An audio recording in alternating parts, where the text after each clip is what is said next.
प्रधानमंत्री ने स्वदेशी लड़ाकू विमान तेजस में भरी उड़ान, बोले उड़ान भरते हुए गर्व, आत्मनिर्भरता के क्षेत्र में भारत दुनिया में किसी से कम नहीं।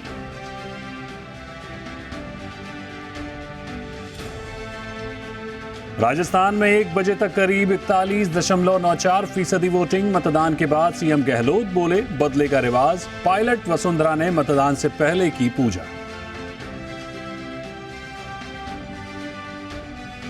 राजस्थान में जारी रण के बीच राहुल के खिलाफ बीजेपी पहुंची चुनाव आयोग, सोशल मीडिया पोस्ट को बताया आचार संहिताओं का उल्लंघन।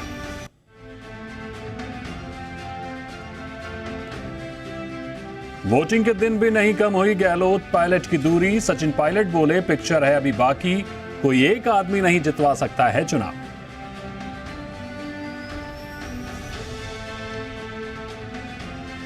और मिर्गी के इलाज पर एम्स की बड़ी रिसर्च, थोड़ी देर में देखिए हमारा विशेष कार्यक्रम योग भगाए मिर्गी।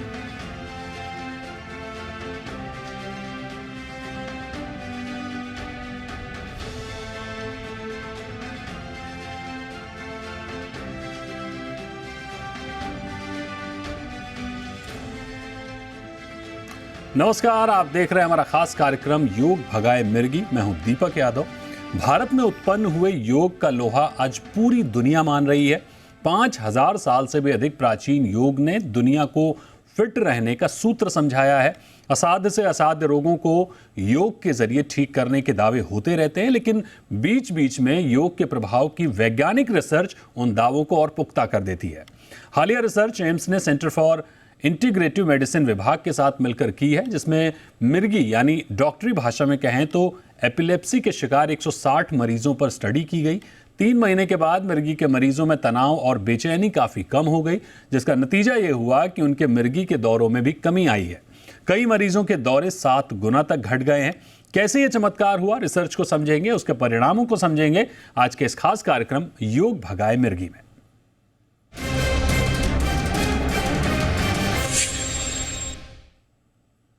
दरअसल एम्स ने मिर्गी के पीड़ित 160 लोगों पर स्टडी की है। इन्हें 80-80 के 2 ग्रुपों में बांट दिया गया। इनमें एक ग्रुप से योगासन करवाए गए, बाकी दूसरे ग्रुप से योग के समान शाम योग कराया गया।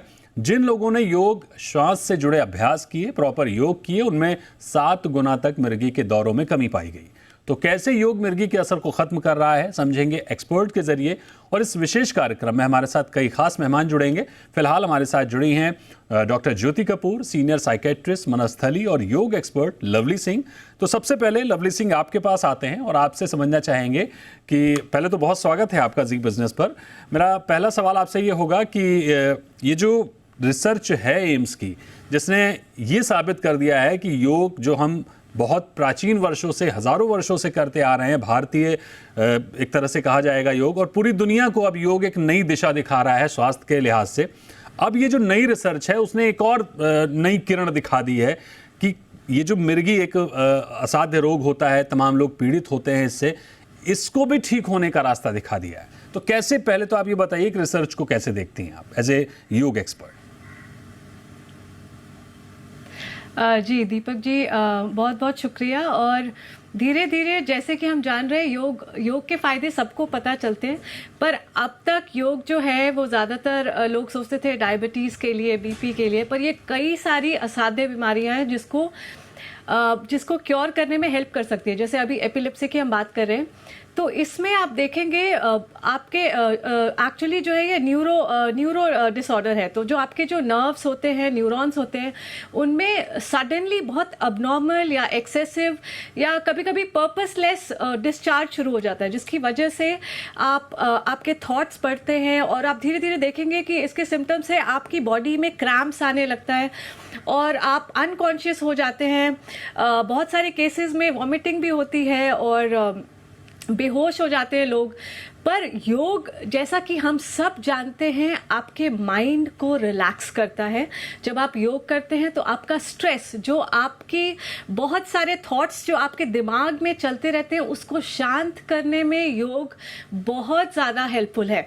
जैसे साइंटिफिकली अगर मैं बताऊं तो जो आपका वेगस नर्व होता है, जो क्रेनियल नर्व की one of the longest nerve है, उस पे वर्क करता है। उसका मतलब है कि आपकी जो सेंसरी न्यूरॉन्स है या मोटर न्यूरॉन्स है, उस पे वर्क करना शुरू कर देता है और धीरे धीरे आप देखेंगे कि आपका स्ट्रेस कम होता है, जो कि इसकी खास वजह है। कई बार ये जेनेटिक भी हो सकता है, इंजरी की वजह से भी हो सकता है, जो भी रीजन है, पर ये जो अबनॉर्मल डिस्चार्ज होते हैं उसको कम करता है। तो बहुत सारे योग आसन हैं जो हम कर सकते हैं, पर बहुत जरूरी बात है कि आप जो भी करें बहुत स्लो और आराम से करना है, क्योंकि इसकी वजह ही ये है कि आप में जो थॉट्स होते हैं उनकी स्पीड बढ़ जाती है। जो न्यूरॉन कनेक्शन वो अचानक अबनॉर्मल हो जाते हैं। तो जब आप स्लो करेंगे तो धीरे धीरे धीरे आप देखेंगे कि आपके न्यूरॉन शांत हो जाएंगे और आपके न्यूरॉन स्ट्रांग होने लगेंगे।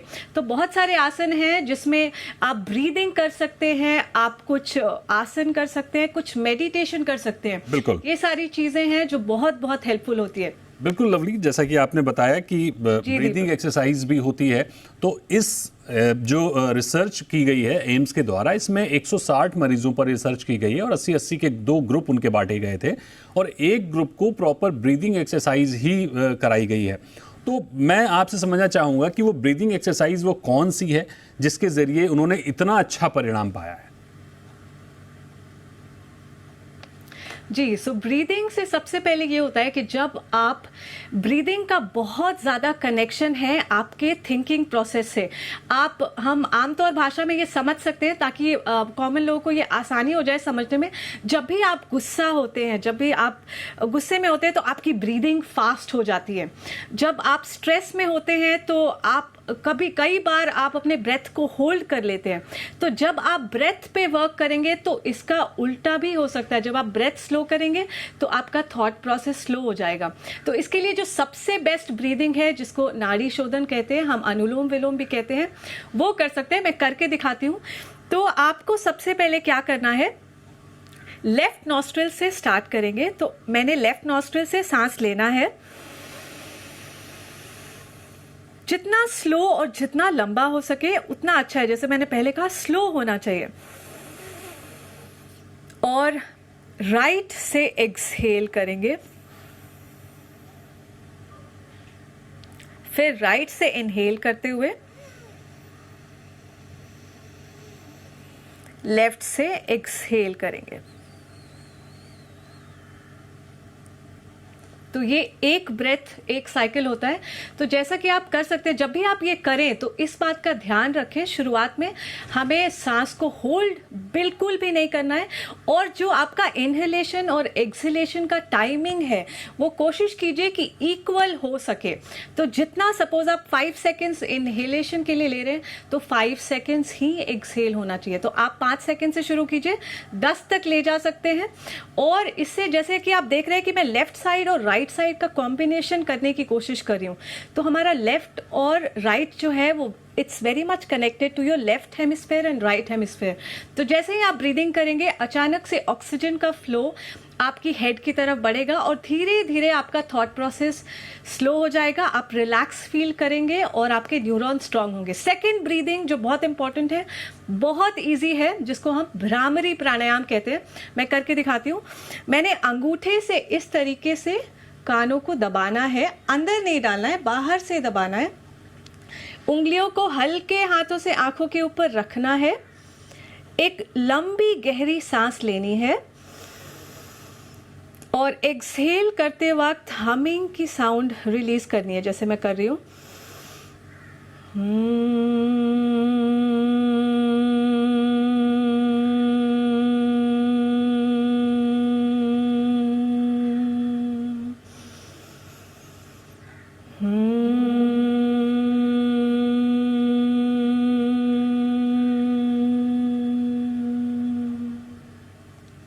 तो इसको भ्रामरी कहते हैं। तो ये दो अनुलोम विलोम भ्रामरी, जैसा कि आप जब आप करेंगे आपको फील होगा, तो ये अंदर आप वाइब्रेशन फील करते हैं, जिसकी वजह से आपके स्लीप में इंप्रूवमेंट होगी। जब आप सोते हैं तो सबसे ज्यादा आपकी बॉडी रिकवर करती है, आपकी नेगेटिव थॉट्स क्लीन होते हैं। तो जब आप ये करेंगे आपकी नींद अच्छी होगी, आपका स्ट्रेस कम होगा, और सब कहीं ना कहीं ये को रिलेटेड है आपके स्ट्रेस से, द स्पीड ऑफ थॉट्स की स्पीड से।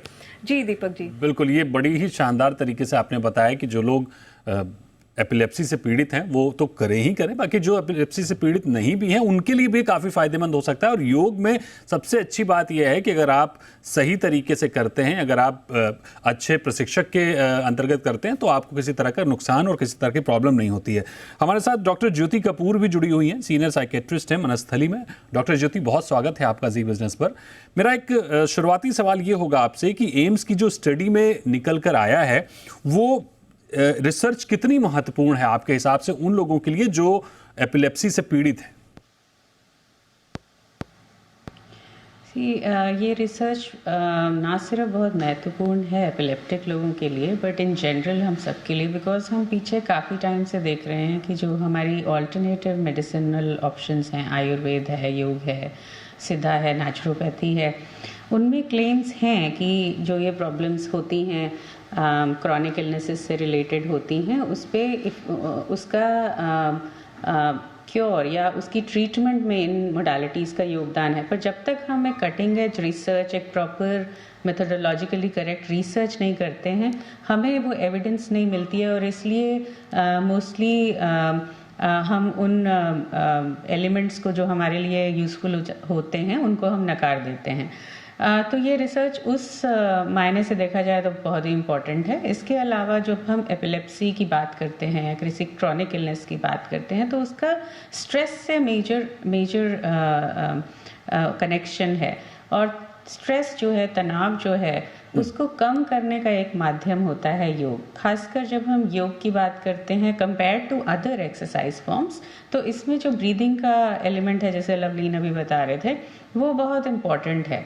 और इन जनरल अगर हम साइकोलॉजी या फिजियोलॉजिकल प्रोसेसेस में देखें, तो ब्रेथ को कंट्रोल या रेगुलेट करने से बहुत सारे केमिकल चेंजेस हमारी बॉडी में, हार्मोनल चेंजेस हमारी बॉडी में होते हैं। तो जब सिंपैथेटिक नर्वस सिस्टम एक्टिवेट होता है, जब स्ट्रेस बढ़ता है, तो हमारी ब्रीदिंग शॉर्ट और फास्ट होती है, उसका रिदम डिस्टर्ब होता है, जिसमें हम ब्रेथलेसनेस फील करते हैं। यदि हम ब्रीदिंग को कंट्रोल करते हैं तो हमारा एक फीडबैक मैकेनिज्म जाता है जो कि हमारे सिंपैथेटिक नर्वस सिस्टम को काम डाउन करता है। अब अगर हम एपिलेप्सी की बात करें, तो एपिलेप्सी जैसे कि हम जानते हैं सब लोग, एक हाइपर एक्साइटेबिलिटी ऑफ न्यूरॉन्स है ब्रेन में। सडनली एक्साइटेटरी न्यूरोट्रांसमीटर्स का जो बैलेंस है कंपेयर टू इनहिबिटरी न्यूरोट्रांसमीटर्स, वो डिस्टर्ब हो जाता है, एक्साइटेशन बढ़ जाता है, और उसकी वजह से एक तरीके से शॉर्ट सर्किट होता है, और पूरी की पूरी बॉडी में जो मैसेंजर्स का एक तरीके से फ्लडिंग हो जाता है, और बॉडी क्लॉनिक और टॉनिक मूवमेंट करने लग जाती है। अब ये देखा गया है रिसर्च में कि एक्यूट स्ट्रेस और क्रॉनिक स्ट्रेस दोनों ही केसेस में एपिलेप्टिक सीजर्स होने की संभावना बढ़ जाती है। खासकर जब क्रॉनिक स्ट्रेस की हम बात करते हैं तो एपिलेप्टिक सीजर्स होने की संभावना बढ़ती जाती है। अब रेगुलर योग और प्राणायाम करने से वो जो क्रॉनिसिटी है स्ट्रेस की, वो कम हो जाती है। तो मतलब आपकी वल्नरेबिलिटी कम हो गई, और उसकी वजह से आपका जो एपिलेप्टिक ट्रीटमेंट है वो ज़्यादा कारगर हो जाता है। और जहाँ पे खाली दवाइयों के माध्यम से रिस्पांस नहीं आ रहा होता है, ये कॉम्बिनेशन में रिस्पांस बेहतर होने लगता है। यानी एक तरह से हम कह सकते हैं कि बॉडी भी हमें सपोर्ट करने लगती है, बॉडी भी खुद एक्सेप्ट करने लगती है इस उपचार को। एक और चीज़ डॉक्टर ज्योति आपसे समझना चाहेंगे कि दुनिया भर में 5 करोड़ के करीब ऐसे लोग हैं जो एपिलेप्सी से पीड़ित हैं। भारत में भी 1 करोड़ से ज़्यादा की संख्या है उनकी। तो जाहिर तौर पर अब दुनिया भर का ध्यान योग की तरफ एक बार फिर से बढ़ेगा, डॉक्टर्स का भी, उन मरीजों का भी जो एपिलेप्सी से जुड़े हुए हैं। डेफिनेटली। और आई थिंक हमने पीछे कुछ कॉन्वर्सेशंस में साइकाइट्रिक इलनेसेस में भी योग के महत्व की बात की है। फिजियोलॉजिकल इलनेसेस में वेट गेन, लाइफस्टाइल से हम तो इसका डिस्कशन करते हैं, पर अभी तक योग को जो देखा गया है, हमने एज अ फिजिकल एक्सरसाइज देखा गया है। हम योग प्राणायाम की जब भी बात करते हैं तो सोचते हैं कि ये वेट लॉस करने का एक तरीका है या आपके मेटाबॉलिज्म को एडजस्ट करने का एक तरीका है। बट एक महत्वपूर्ण बात जो योगासन से संबंधित है, जो मेरी अंडरस्टैंडिंग और स्टडीज में है, वो ये है कि योग जो है वो एक तरीके से आपकी बॉडी और आपके स्नायु तंत्र, नर्वस सिस्टम को इस तरीके से अलाइन करता है कि जो सिंक्रोनस मूवमेंट्स होती हैं, जैसे अगर आप नर्वस सिस्टम की बात करें तो वो क्या है, वो एक मैसेजिंग सिस्टम है।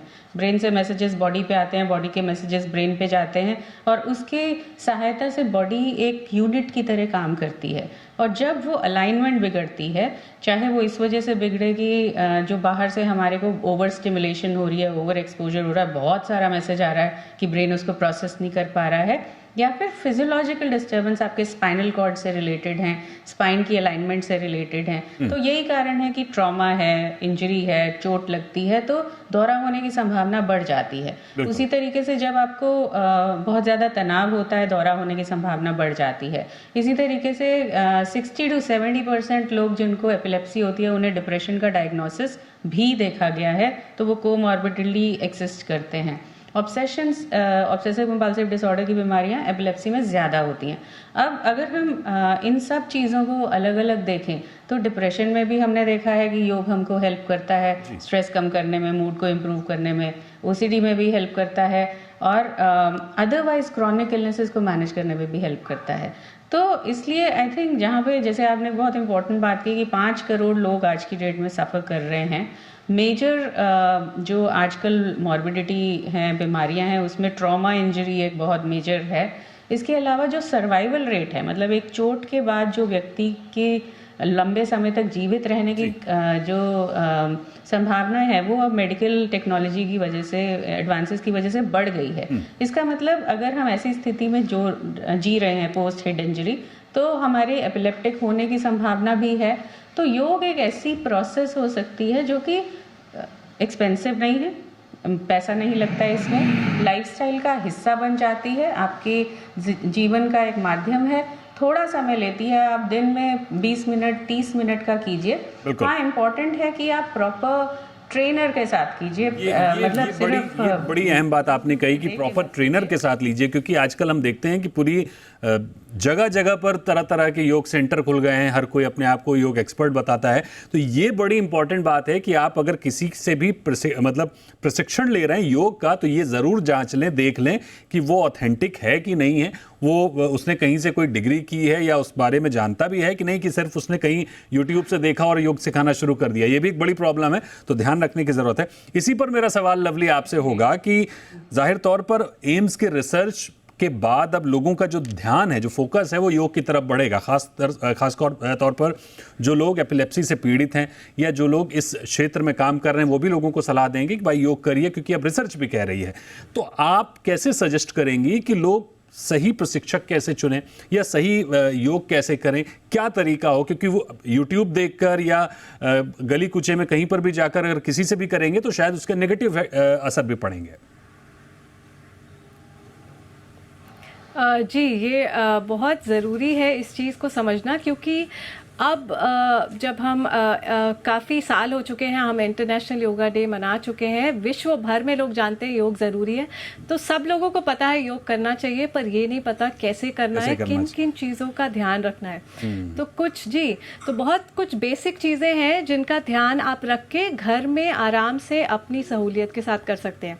पहली चीज़ है कि आपका जो खाने का गैप है उसका ध्यान रखना है। आप खाने के तुरंत बाद नहीं करेंगे, सुबह सुबह करते हैं तो बहुत अच्छी बात है, वरना 2 से 3 घंटे का गैप होना चाहिए। शुरुआत आप करें तो बहुत धीरे करना है और किसी की हेल्प ले सकते हैं तो बहुत अच्छी बात है। अगर आप खुद भी कर रहे हैं तो ये इस चीज़ों का ध्यान दीजिए कि कहीं आपको कुछ प्रॉब्लम है। अगर हाइपरटेंशन है तो आपको ब्रीदिंग पे ध्यान देना है, आपको सांस नहीं रोकना है। किसी भी पोस्चर को करते वक्त धीरे धीरे पैरों को खोलना है, धीरे धीरे हाथ को स्ट्रेच करना है। जैसे मैं कुछ करके दिखा देती हूँ, तो बहुत सिंपल स्ट्रेचेस से आप शुरू कीजिए और धीरे धीरे जैसे आपकी बॉडी उसको अडॉप्ट करती है, आप धीरे धीरे बढ़ा सकते हैं।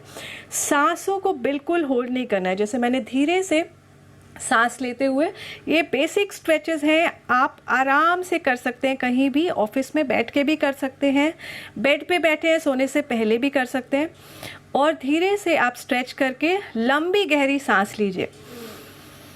योगा का कनेक्शन ब्रीदिंग से है। जब आप स्ट्रेच करते हैं तो आपको ब्रीथ करना है, जब आप ब्रीदिंग करते हैं तो आपकी ऑक्सीजन आपके सेल्स तक पहुंचती है और आपके मसल्स रिलैक्स होते हैं। जब मसल रिलैक्स होते हैं तो आपका माइंड रिलैक्स होता है। धीरे धीरे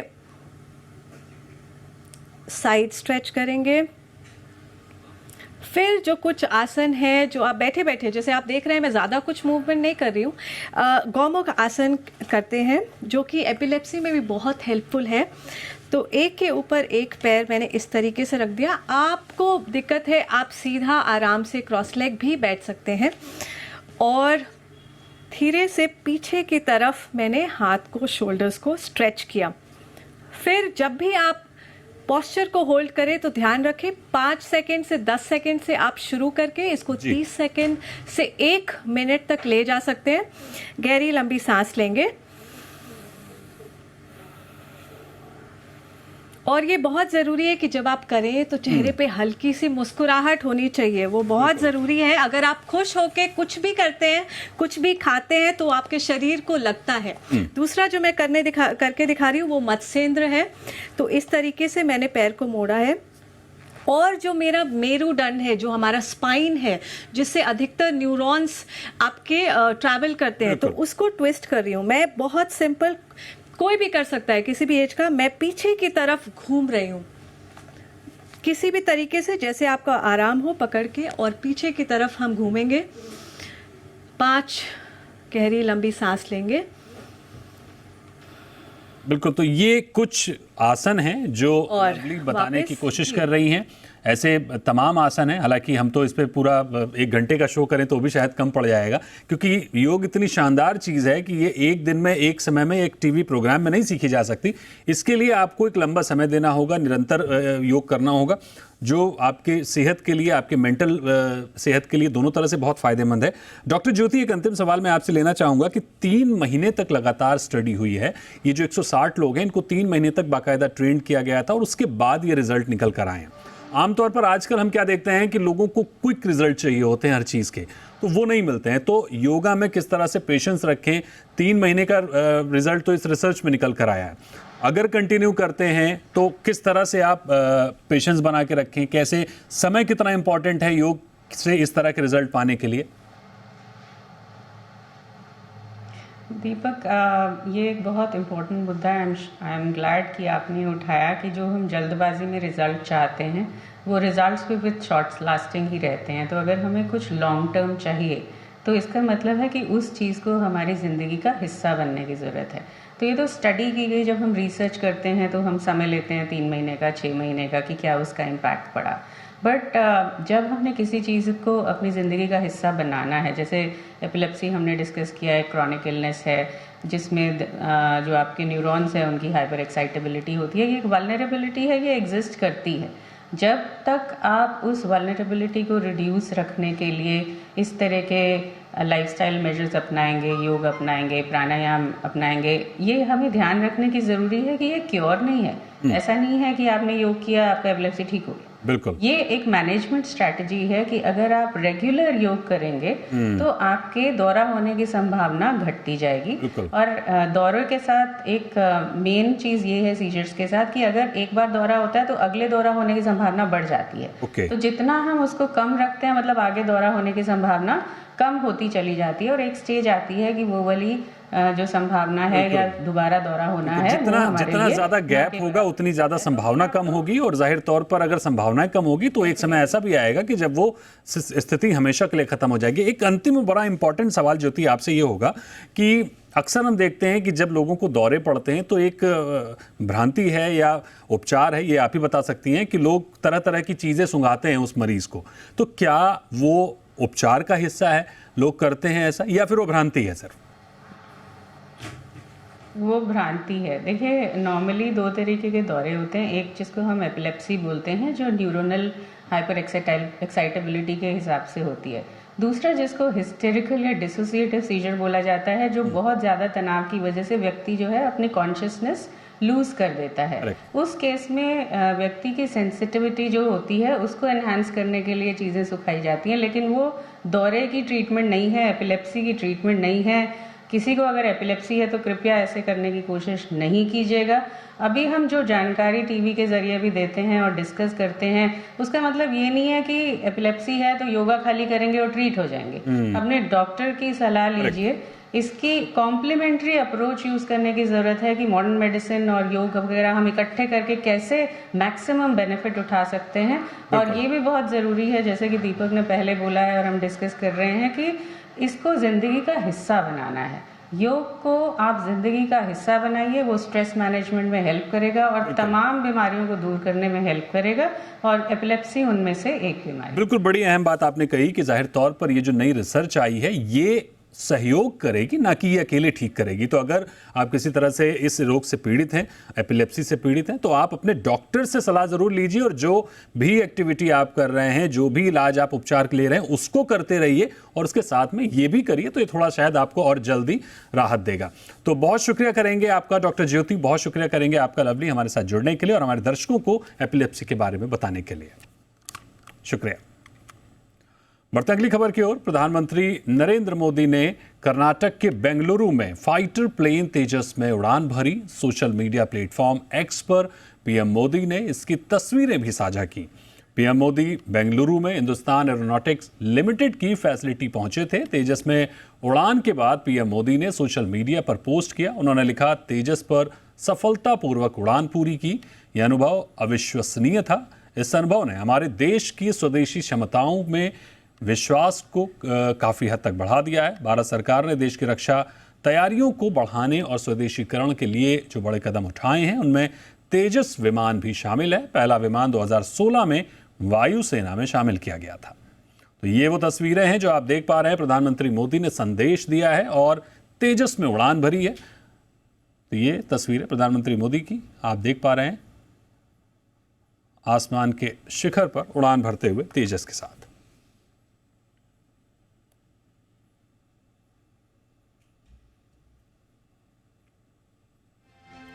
और इसी के साथ न्यूज़ लाइव के इस खास बुलेटिन में फिलहाल इतना ही। वक्त है एक ब्रेक का। ब्रेक के बाद भी खबरें जारी हैं। अब बने रहिए जी बिजनेस के साथ।